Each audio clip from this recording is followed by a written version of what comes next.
Hello everyone, welcome to the digital classes of UN Autonomous College of Science and Technology, and today we are going to discuss a very interesting and wonderful topic of finance, that is financial derivatives.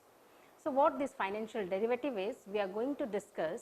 So, today's learning objective is meaning and definition, types of derivatives, participants of derivatives and the features of financial derivatives. So, first we will start with meaning and definition. So, basically what derivative is? The word derivative is actually comes from derivation or derived, or we can say which have no originality or which has no fundamentals. That is what derivative is. So, you must have heard derivative in mathematics, all of you, many of us know that derivative is there in mathematics. So, what we are doing there? We are deriving a value on the basis of other value, that is what derivative is. So, we are deriving something on the basis of other, and the same thing is there with the financial derivative. So, what the financial derivative is saying, that it is a financial product or an instrument which derives its value from the underlying asset. So, what is a financial derivative? That a financial derivative is a product, financial product or a financial instrument which did not have its own value, which has no value of its own. From where it is deriving its value? From an underlying asset. So, what is that underlying asset? So, we can take an example.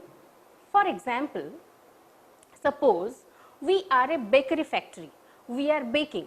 So, for baking, what is the main ingredients that a bakery factory is using, or it has the main ingredient is the we can say flour, or then that raw material is in continuous need of the bakery factory. So, there are farmers who are rearing the wheat and producing the flour from that. So, that is the continuous need of the bakery factory, and there are agricultures who are depending or earning their living from the production of the wheat.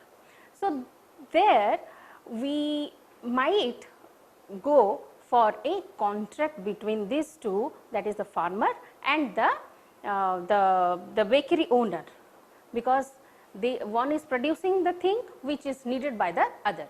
So, what they are doing? They are going for a contract that after a particular time period, for say 3 months or we can say 6 months or any fixed time period in the future, they are making a contract that the owner of the bakery shop is going to buy wheat from the farmer after a particular day, after a particular time period on a fixed price. So, here wheat is the underlying asset on which we are taking a future contract. So, it can be considered as a derivative. Derivative we can say is a component of financial market. So, what is a financial market? We will have a quick look on that. Financial market is the place where financial securities are traded. So, financial market in a single line, if we want to say that financial market are the place where financial securities are traded. So, what is traded is the securities. So, what these securities include? That securities include stocks and bonds, currencies and other financial instruments and derivatives. So, as derivative is there in the securities, so it is a component of financial market. Next, we will have a hierarchy of financial market structure. So, this is how the financial market structure is there. So, we have the financial market. It has basically 3 components, that is money market, capital market and forex market. So, money market and capital market are the mostly used or mostly talked of or mostly used components of the financial market. In money market, what are there? There are primary market and secondary market. And in capital market, what are there? There are debt or bond market, stock or equity market. Again, the stock market is been classified into primary market, and secondary market. And in secondary market, we have spot or cash market and derivative market. So, from the beginning, if you will say that money market are the market where short term securities are traded. In money market, we trade security whose time period is less than 1 year, and in capital market we trade long term securities, and under the capital market we have derivative market. So, this is how the hierarchy of financial market is, and the derivative market is placed under the financial market. We will come to the definition of derivatives. So, derivative has been defined by Security Contracts Act 1956. So, by Security Contract Act 1956, what it is saying, that security derived from a debt instrument, share, loan, whether secured or unsecured, risk instrument or contract for differences or any other form of security. It also saying that it is a contract which derives its value from the price or index of prices of underlying securities. So, this is how derivative has been defined. Next, we will come to the features. So, what are the important features of derivative? That it is a contract between two parties and the value derived from the underlying asset. Next, it has no or very small amount of initial investment, and it is settled at a future date, and it is traded on a computerized exchange. So, what it is saying, that actually in this last few decades, what is there, that there is that we are saying that this is the era of globalization, liberalization, and the world economy is open to everyone, or we can say there is an open economy. So, when there is open economy, so there is risk also high. For that, this new financial instruments has been developed, that is financial derivatives. It is an important risk hedging financial instrument. We will talk of the types of derivatives. What are the types of derivatives are there?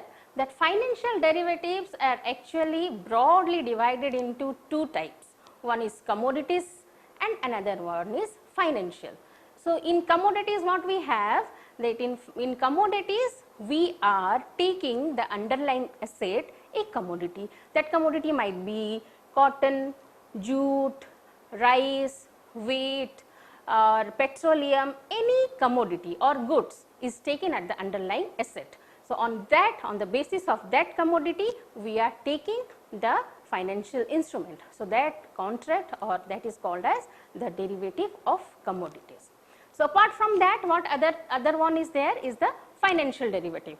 So, that financial derivative is the derivative what it is taking the underlying asset, here is a financial instrument. So, that might be a share, might be a stock, might be a living stock, might be a any financial instrument. It can be a treasury bill, or any financial instrument can be a underlying asset of a financial derivative, and that financial derivative is again divided into two broad categories. One is basic and another one is complex. The basic derivative is what? It is having future, forward, option, warrants and convertibles. These four are the derivatives, financial derivatives, or we can say basic financial derivative. The other part is the complex one, and in that what we have swaps and exotics, that is non-standard. So, this is how broadly the financial derivative has been classified. So, now we will discuss that who are the participants of financial derivatives. So, there are three basic participants in the financial derivatives who are talked of, that are the hedgers, the speculators and the arbitrators. So, these hedgers, speculators and arbitrators are the main participants of the financial derivatives. We will discuss one by one. The first one is the hedgers. So, who are the hedgers? Those who want to hedge their risk, or we can say they want to shift their risk. So, they are the hedgers. So, there is some existing exposure and they want to reduce their risk, they are the hedgers, they take the derivatives to hedge their risk. Next one are the speculators. So, who are speculators? The speculators are one who did not have any existing risk, but they want to earn a profit out of the underlying asset and they speculate a profit in this financial instrument. So, they go for making a profit out of that and they are the one who did not have any existing risk. Then the third one are the arbitrageurs. Then the arbitrageurs are who? They also do not have an existing exposures. They want a profit and that profit they make on the basis of the mispricing. So, we will make it clear the participants of derivative with an example. Suppose there is a farmer A. A is a farmer who is rearing sugarcane, and there is a factory B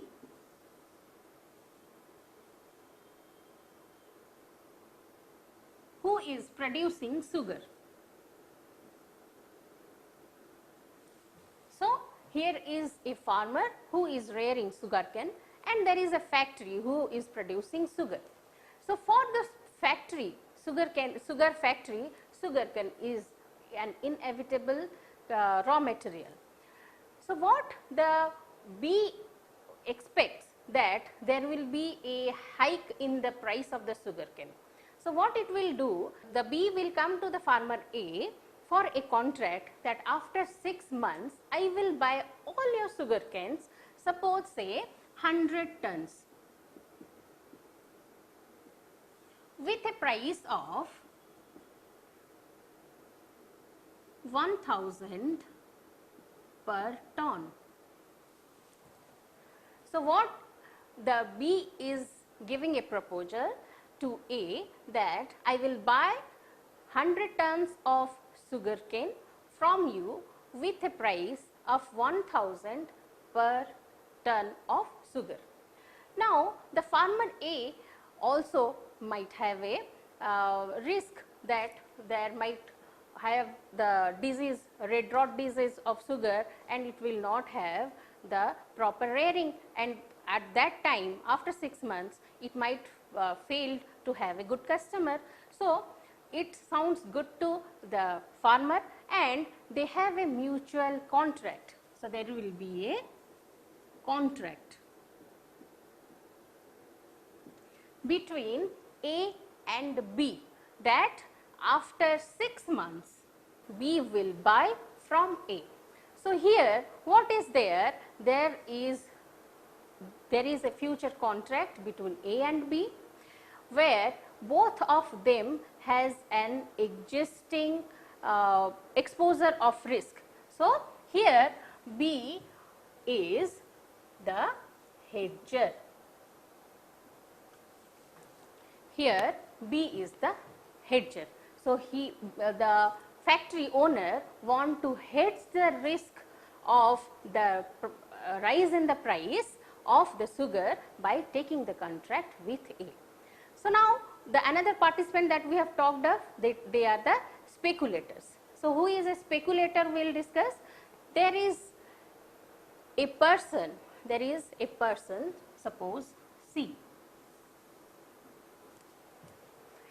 He did not have any factory, but he knows that if he will buy the sugar canes now, or he will make a contract with the farmer of sugarcane now for a future of for a future date of after 6 months, he can make good profit out of that by selling these sugar canes to a sugar factory. So, here C did not have any exposure or existing risk, but he want to make profit out of this contract. So, the C can also go for a contract with A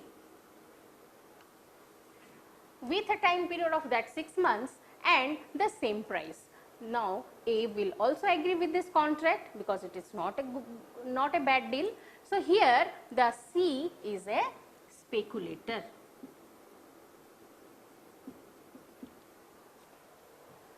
So speculators didn't have any existing risk, they want to earn profit and they speculate, or they expect that they will make profit out of this contract. Okay. So there is another farmer who is also rearing sugarcane, say E, and there is another sugar factory,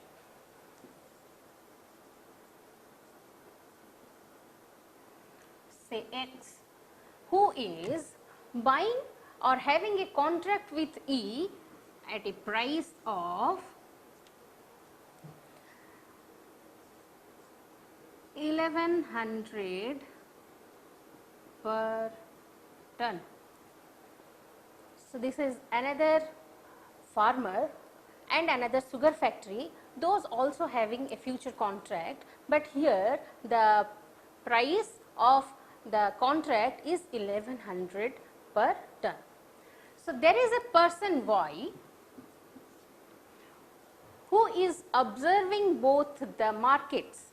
So here the same underlying asset is being contract at a price of 1100, and here the same contract or same underlying asset is been contracted with a price of 1000 rupees. So what this Y is doing now, he is making a contract with A in the same price of rupees 1000 per ton. And what it is doing, it is making a dealing or a contract with X.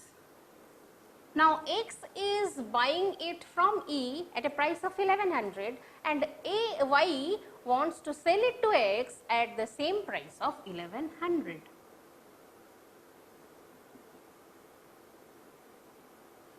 Per ton. So here it is making a instant profit of 100 rupees per ton in this dealing without any loss. So this type of participants in the financial derivatives are termed as arbitrageurs.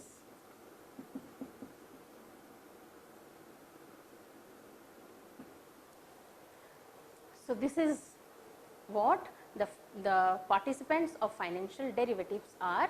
They are the hedgers, speculators and arbitrators. So that is all what we have discussed today.